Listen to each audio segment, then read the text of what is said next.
Every Pakistani source now confirming that the Pakistanis were involved at some stage. Vishnu, it's over to you.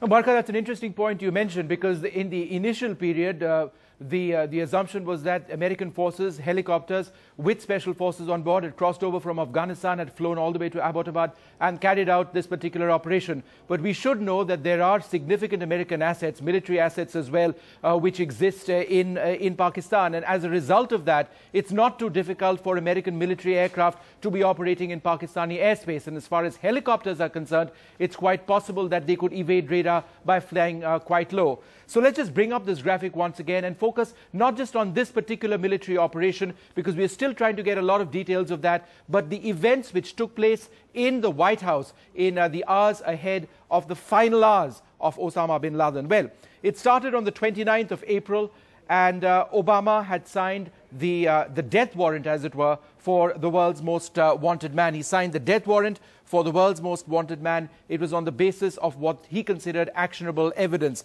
8:20 a.m. on the 29th of April is the final go-ahead which was given by the US President. Yes, you have the go-ahead to carry out this mission.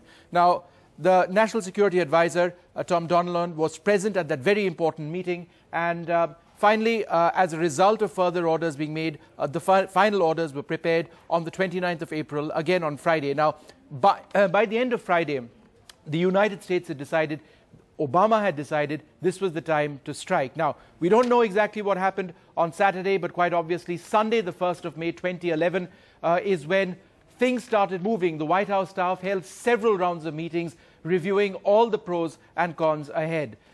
And we have, in fact, a time breakup on Sunday. 2 p.m., Obama meets top advisors to review and ratify those final orders which have been given.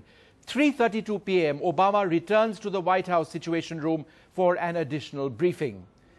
3:50 p.m., Obama learns that Laden has been tentatively identified. In other words, the operation is underway. Live information coming in from that operation which suggests to the US President and his advisors that yes, most likely we have struck the man that we were looking to strike against. 7:01, Obama learns now of a high probability that the target was indeed Osama bin Laden. And at 8:30 p.m., the President of the United States receives official confirmation, without doubt, US Special Forces and the CIA under whom they were operating, telling the US President, we have our man, we have killed Osama bin Laden.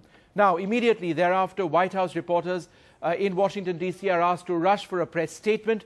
But when did it all begin? In fact, it's not just the last couple of days when this all began. It began in June 2009 when Obama told the CIA Director Leon Panetta, in order to ensure that we have ended or we've used up every effort, I direct you to provide me within 30 days a detailed operation plan for locating and bringing to justice Osama bin Laden. Now, since March, Obama held 5 meetings of his national security team on this issue. We have the dates: the 14th of March, the 29th of March, the 12th of April, the 19th of April, and the 28th of April. So there was a system in place, but this all began a couple of years back, and now it's happened. Osama bin Laden has been taken out by US forces. NDTV's cricket app, Android and iPhone. Fastest scorecard, special analysis, and much more. Download free. NDTV.com/apps.